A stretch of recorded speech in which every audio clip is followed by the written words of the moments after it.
안녕하세요. 호세아 14장 1절에서 9절입니다. 1절. 이스라엘아, 내 하나님 여호와께 돌아오라. 내 죄악 때문에 내가 넘어지게 됐다. 하나님은 여전히 그 자리에 계시며 그들이 하나님과 언약의 관계를 지키는 자리로 돌아오기만을 기다리십니다. 여호와께 돌아오지 않는다면 그들을 넘어뜨린 죄의 문제를 해결할 수 없기 때문입니다. 2절. 너희는 말씀을 가지고 여호와께로 돌아오라. 그에게 말하라. 모든 죄악을 제거해 주시고 은혜로 받아 주셔서 우리가 우리의 입술의 열매를 드리게 해 주소서. 진정 하나님께서 자기 백성들에게 요구하시는 바는 제사나 제물이 아니요 말씀을 굳게 붙들고 살아가는 삶입니다. 그것이 진정한 회개의 열매입니다. 회개한 후 그들의 기도는 과거 바알에게 기도할 때 구했던 풍요와 번영이 아니고 가장 먼저 그들을 넘어지게 했던 죄악을 제거해 주실 것을 간구하는 것이 됩니다. 은혜에는 토브라는 단어를 번역한 것입니다. 하나님 보시기에 좋은 것으로 받아주시길 간구하는 것입니다.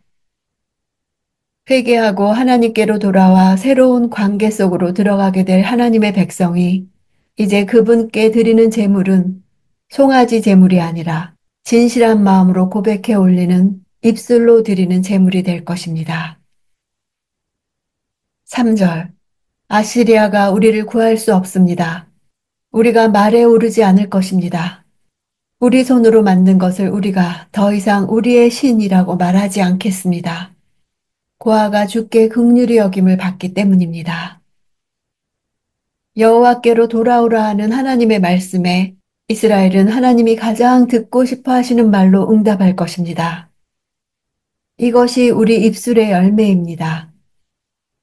아시리아를 의지했지만 도리어 이스라엘은 아시리아로 인해 멸망을 당했습니다. 말에 오르지 않겠다는 말은 이집트를 의지하지 않겠다는 다짐입니다. 말은 이집트의 기병대를 대표하는 표현입니다. 사실 아시리아가 이스라엘을 멸망시킨 결정적인 이유는 이스라엘이 이집트와 동맹을 맺은 것 때문입니다. 우리 손으로 만든 것이라 표현한 것은 과거 우상에 대해 신적 권능을 가진 것으로 이해하던 영적 어리석음에서 벗어났음을 말해줍니다. 과거 그들은 아버지이신 하나님에게서 스스로 떠남으로 고아처럼 버려진 상태로 전락했습니다. 그 결과 압제자들이 마음 놓고 공격하는 대상인 고아처럼 비참한 삶을 살아야 했습니다. 고아가 그 누구에게도 호소할 길이 없어 하나님께로 향해 도움을 구할 때 하나님은 그들의 간구를 들으시고 긍휼을 베푸실 것입니다. 4절. 내가 그들의 변절을 용서하고 내가 그들을 기꺼이 사랑할 것이다. 내 진노가 그들에게서 떠났기 때문이다. 이스라엘의 돌아옴이 하나님의 마음을 움직인 것이 아니라 이스라엘에 대한 그분의 용서와 사랑이 이스라엘을 돌아오게 합니다. 긍휼에 근거한 그분의 일방적 사랑이 이스라엘의 구원을 가능하게 해준 것입니다. 5절. 나는 이스라엘에게 이슬 같고 이스라엘은 백화파처럼 피어날 것이다. 레바논의 백향목처럼 그 뿌리가 내릴 것이다. 팔레스틴 지방은 봄과 늦은 가을에 닥치는 우기를 제외하고는 비가 거의 내리지 않습니다. 그러므로 건기 때에는 밤에 내린 이슬이 농작물의 성장에 필수적이며 산에 사는 동물들의 목을 축이는데도 반드시 필요합니다. 비를 대신하는 이슬은 하나님의 축복을 상징합니다. 여호와께서 이슬처럼 은혜를 주실 때 이스라엘은 번성하게 되는 것입니다. 이른 봄에 빠르게 성장해 꽃을 피우는 백합화처럼 이스라엘은 빠르게 생명력을 회복할 것입니다. 백향목은 깊고 견고한 뿌리를 기반으로 하여 튼튼하게 자라나는 나무로서 고대 근동에서 왕궁이나 성전 등 크고 웅장한 건축물을 짓는 재료로 사용되었습니다. 이스라엘이 그 같은 백향목의 뿌리처럼 견고하여 흔들리지 않고 하나님의 보호를 받으며 크게 번성하는 나라가 될 것을 암시합니다. 8절 에브라임이 말하기를 내가 우상들과 더 이상 무슨 상관이 있는가 하는구나. 그러므로 내가 듣고 보살펴 줄 것이다.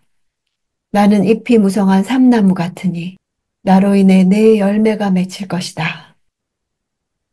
결론에 가서 하나님이 가장 듣고 싶어 하시는 말이 나옵니다. 우상의 허무함을 깨닫고 그것들이 더 이상 자기들에게 아무런 가치도 없다고 고백하는 그들에게 하나님 자신이 그들의 진정한 풍요의 원천이 되신다고 응답하십니다. 구약 성경에서 여호와를 이렇게 나무로 비유하는 곳은 이곳이 처음입니다. 여호와는 당신의 백성들이 풍요로운 열매를 발견할 수 있는 삼나무처럼 그들에게 필요한 것을 공급해 주시는 분이십니다. 9절 누가 지혜가 있어 이런 일을 분별하겠느냐? 누가 분별력이 있어 이해하겠느냐? 여호와의 길은 옳으니 의인들이 그 길로 다닌다. 그러나 범죄자들은 그 길에서 걸려 넘어진다. 호세아서 전체의 결론적 진술입니다.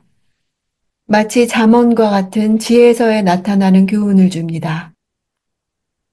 회개와 구원이라는 평범한 진리도 진정한 지혜가 있는 자라야 깨달을 수 있습니다. 범죄자들은 진리의 말씀을 들어도 그 말씀이 자신들의 뜻과 다르다고 판단하기 때문에 멸시하며 결국 그 말씀이 경고하는 심판에 걸려 넘어져 패망하게 됩니다. 호세아서를 읽으면서 하나님의 어떤 마음이 느껴졌나요? 차분하게 말씀하시나요? 절절히 가슴을 토해내며 말씀하시나요? 그런 하나님에게 나는 어떤 반응을 보이나요? 하나님은 나를 향해 나는 너와 결혼했고 너와 헤어지고 싶지 않다. 그런 사랑이 전해지기를 간절히 원하셔서 호세아를 보내신 것입니다. 그래서 가장 마지막 절이 하나님을 아는 지식은 빛을 가지고 있는 것과 같아서 어둠 속에서 걸려 넘어지지 않는다고 하십니다. 호세아서를 묵상하며 하나님과의 장벽이 되는 내 죄를 하나님이 느끼시는 만큼 느끼게 되기를 원합니다. 호세아 말씀을 듣는 내가 드릴 예배는 내 죄에 대해 상하고 통회하는 마음을 드리는 것입니다. 그 마음을 멸시하지 않으십니다.